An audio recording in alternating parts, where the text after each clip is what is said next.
భలే మంచివాడు. తీరిక వేళ పిల్లలు పెద్దలు విని ఆనందించండి. పూర్వం ఒక రాజ్యంలో ఇద్దరు కంచెర్లు ఉన్నారు. వెండి బంగారం రాగి కంచు సామాన్లను అమ్ముతుండేవారు. వారిద్దరూ దేశ దేశాలు తిరుగుతూ వస్తు మార్పిడి కూడా చేస్తుండేవారు. అనగా పాత పాత్ర సామాగ్రులు కొని కొత్తవి ఇస్తుండేవారు లేదా వెలకట్టి కొనుక్కుపోతుండేవారు. ఈ ఇద్దరిలోనూ మొదటి వర్తకుడి పేరు హరి. ఇతను న్యాయవర్తనుడు.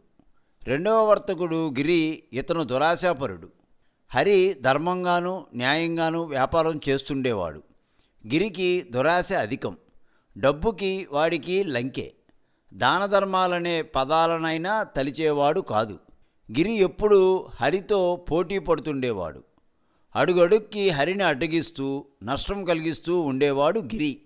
బాగుపడినా పడకపోయినా హరి మాత్రం కష్టపడి తీరవలసిందే. ఇది హరి ఎంచుకున్న మార్గం. వీళ్ళిద్దరూ ఒకసారి అనుకోకుండానే ఒక పట్టణానికి వెళ్ళారు. వారు వేరువేరు పట్టణాలలో తిరగాలి, కానీ తెలియకుండానే ఇద్దరూ ఆ పట్టణంలోనికి వచ్చారు. అప్పుడు హరి ఒక ప్రతిపాదన చేశాడు. అదేమిటంటే, పట్టణంలో కొన్ని బజారులు తను తిరిగేటట్లు, మరికొన్ని బజారులు గిరి తిరిగేటట్టు. గిరికి ఈ ప్రతిపాదన అనుకూలంగా ఉండటం చేత అతడు అంగీకరించాడు. సరే, ఇద్దరూ చెరో వైపునకు పోయి బజార్లు తిరుగుతున్నారు. వారు వెళ్ళిన ఆ వీధిలోనే ఒక బ్రతికి చెడిన ఒక కుటుంబం ఉంది. గతంలో వీరు గొప్ప వ్యాపారస్తులు, దేశ దేశాలు తిరిగిన బిడారులు. కాలం కర్మం కలిసిరాక దివాళా తీసి ఇవాళ నిరుపేదలై బ్రతకలేక బ్రతుకుతున్నారు. ఇవాళ వాళ్లకు నా అన్నవాళ్ళు లేరు. ఎప్పుడైతే వీళ్ళ సిరి హరించుకుపోయిందో అప్పుడే బంధువులు కూడా దూరమైనారు. ప్రస్తుతం ఆ కుటుంబంలో ఇద్దరే మిగిలారు. ఒక ముసలిమామ, ఆమె మనుమరాలును. వాళ్ళిద్దరూ కూలీ నాలీ చేసుకుంటూ ఎట్లాగో జీవనాన్ని గడుపుకొస్తున్నారు. పూలమ్మినా ఊళ్ళోనే కట్టెలు అమ్మే దుస్థితిలో ఉన్నారు. వీళ్ల మీద ధర్మదేవతకు దయలేదా అంటూ ఆ ఊరిలోని వారు కూడా బాధపడుతూ ఉంటారు. ఆ వీధిలోకే గిరి వచ్చాడు. వస్తూనే ఈ విధంగా అరుస్తూ చెబుతున్నాడు. పాత సామానులు కొని కొత్త సామానులు ఇస్తాం, పాత సామానులు కొని మొహరీలు ఇస్తాం అంటూ కేకలు వేస్తూ ఆ వీధిలోకి వచ్చాడు గిరి. మళ్ళీ మళ్ళీ అరుచుకుంటూ ఆ వీధిలోకే వస్తూ ముసలమ్మ ఇంటివైపుగా వచ్చాడు వాడు. ఆ కేకలు వినిన మనుమరాలు, మామ, నాకో కంచు చెంబు కొనిపెట్టవు? నా బొమ్మలకు స్నానం చేయించడానికి చెంబులేదే మామ, మామ అని బ్రతిమాలింది. ఏం పెట్టి కొందామే మనువరాల, మన దగ్గర సొమ్ము లేదు కదా అన్నది నిరాశగా ముసలమ్మ. మనుమరాలి ఉత్సాహాన్ని చంపివేశానే అని నిరాశపడింది మామ్మ. పాత సామాను ఏదైనా ఉందా అని ఇంటి మూలలన్నీ వెతికింది మనుమరాలు. వెతగ్గా ఆమెకొక కంచం కనిపించింది. అది ఒక మూలన పడి దుమ్ము కొట్టుకొని పూర్తిగా మాసిపోయి ఉంది. దానిని తీసుకువచ్చి మామ్మకి ఇచ్చింది ఆ పిల్ల. ఆ ముసలమ్మ కూడా ఆశ్చర్యపోయింది తన ఇంట్లో ఒక పాత సామాను దొరికినందుకు. సరే, ఆ వర్తకుణ్ణి పిలిచి బేరం పెట్టింది. గిరి ఆ కంచాన్ని పట్టుకొని చూశాడు. ఏదో అనుమానం కలిగి వరగల్లుపై వేసి రుద్దాడు. అతని ఆశ్చర్యానికి అంతులేదు. కళ్ళు జిగేలుమన్నాయి. ఆనందంతో లోలోన ఉబ్బి తబ్బిపోయిపోయాడు. ఆ కంచం మేలిమి బంగారపుది. అసలు విషయం ఏమంటే, ఆ పళ్ళెం ఆ కుటుంబీకులు సర్వసంపదలతోనూ భోగభాగ్యాలు అనుభవిస్తున్న కాలములో ఆ ఇంటి పెద్ద ఆ పసిడి పళ్ళెంలో భోంచేస్తుండేవాడు. సరే, వాళ్ళు తలక్రిందులుగా చితికిపోయాక ఒక మూలన పడి ఉన్న ఈ పళ్ళాన్ని గురించి ఎవరూ పట్టించుకోలేదు. నేటికీ అది మనవరాలికి దొరికింది. ఈ గిరి ధూర్తుడు ఆ పళ్ళాన్ని చేతపట్టుకొని ఆలోచించి ఒక యుక్తి పన్నాడు. ఆ యుక్తి ప్రకారం తనకి కలిగే లాభం అంతా ఇంతా కాదని అతని ఉద్దేశం. అప్పుడు ఈ విధంగా అన్నాడు. ఇది గుడ్డిగవ్వ ఖరీదు కూడా చెయ్యదు. పొద్దునే భలే బేరం దొరికింది నాకు. ఇట్లా తగలబడిందే, చిచి అని పళ్ళాన్ని అక్కడ విసిరికొట్టి వెళ్ళిపోయాడు. వారు కూడా కోపంతో దానిని విసిరి పారేస్తారు. అప్పుడు వెళ్ళి పారవేసిన పళ్ళాన్ని తెచ్చుకోవచ్చునని వాడి ఆశ. లేదా మళ్ళీ వచ్చి బెట్టుగా బేరం చేసి ఏ అర్ధమొహరీకో పట్టుకుపోవచ్చునని వాడి దురాశ. అసలు వాడి ఆలోచన వేరే విధంగా ఉంది. గుడ్డిగవ్వ కూడా వెచ్చించకుండానే దాన్ని పొందాలని అతని పేరాశ.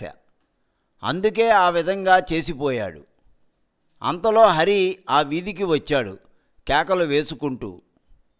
ఆ పిల్ల హరి కేకలు విని తిరిగి మళ్ళీ మామతో ఇతన్ని పిలుద్దాము అని మారాము చేసింది. ముసలమ్మ వద్దు అంటున్నా వినకుండా ఉత్సాహంతో మనుమరాలు వెళ్ళి అతన్ని తీసుకువచ్చి పళ్ళాన్ని చేతికి అందించింది. అతడు ఆ పళ్ళాన్ని చూడగానే అది బంగారపు పళ్ళెమని తెలుసుకున్నాడు. అయినా అలవాటు ప్రకారం రాతి మీద వేసి రుద్ది నాణ్యాన్ని చూశాడు. అతని నేత్రాలు ఆనందపూరితములైనాయి. అమ్మా, ఇది బంగారపు పళ్ళెం, అందులోనూ మేలిమి బంగారం. ఇది చేయించినప్పటి ఖరీదు 1300 మొహరీలు ఉండి ఉంటుంది. ప్రస్తుతం దీన్ని 1000 మొహరీలకు ఖరీదు చేయవచ్చును. నా దగ్గర 500 మొహరీలు ఉన్నాయి, కనుక మీరు మరెవరికైనా అమ్ముకోండి అన్నాడు హరి పళ్ళాన్ని మామకి అందివ్వబోతూ. అతని ధర్మవర్తనకు, అతని మాటల నిజాయితీకి చాలా ఆశ్చర్యపోయారు మనుమరాలు ముసలమ్మ. ఇంతకు ముందు వచ్చిన వాడి మోసాన్ని ఇట్టే గ్రహించేశారు. ఇప్పుడు వచ్చిన వర్తకుని ధర్మనిరతిని వాళ్ళు కొనియాడారు. నాయనా, ధర్మాన్ని విడువకు.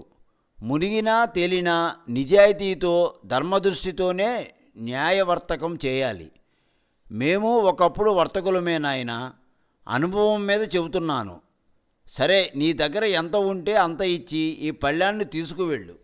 అది నీ ధర్మబుద్ధికి ప్రతిఫలం అంతే అన్నది ముసలమ్మ పళ్ళాన్ని వెనక్కి తీసుకోవడానికి నిరాకరిస్తూ.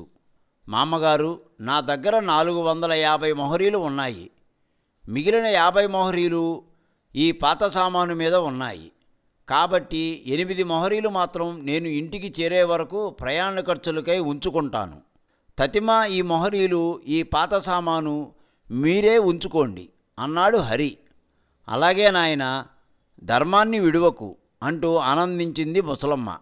పాత సామానులమ్మే అతను భలే మంచివాడు అంటూ ఆనందించింది. చప్పట్లు కొట్టి గంతులేస్తూ మనుమరాలు నవ్వుకుంది. ఆ పాప బొగ్గను నిమిరి వెళ్ళిపోయాడు హరి. హరి వెళ్ళిపోయిన మరికొంచెం సేపటికి గిరి తిరిగి మామగారి ఇంటికి వచ్చాడు. ఏది? సరే, ఏదో ఈ అర్ధమోహరి తీసుకోండి. ఏం చేస్తాను? పొద్దునే మొదటి బేరం విడిచిపెట్టకూడదు. అందుకనే అర్ధమోహరి నష్టమైన నీ పళ్ళాన్ని కొంటున్నాను. ఏది అన్నాడు జాలి తలచి కొనబోతున్నట్లు నటిస్తూ. మంచి పనే నాయనా, 500 మొహరీలకు ఇంతకుముందే మరో వర్తకుడికి అమ్మేశాను అన్నది మా అమ్మ దెప్పిపుడుపుగా. అమ్మేశారా అన్నాడు గిరి గాబరాగా. వాడి గుండె ఆగిపోయినంత పనయింది. అయితే మిమ్మల్ని మోసగించాడు ఆ మోసపు వెధవ. వాడి బ్రతుకు నాకు తెలవదు. వాడు వట్టి మోసగాడు. అది 1000 మొహరీల ఖరీదు చేస్తుంది.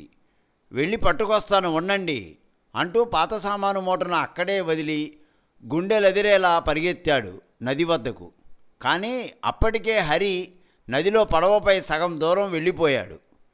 గిరి గొణుగుకుంటూ నదిలోకి దూకాడు పడవను పట్టుకుందామని. కానీ నది ప్రవాహం ఉధృతంగా ఉండటం వల్ల అతడు ఆ నదిలో ఎదురీదలేక నదిలో మునిగిపోయి చనిపోయాడు గిరి. అతని దురాశ దుఃఖమునకు చేటు అనే నానుడి గిరి విషయంలో నిజమయ్యింది.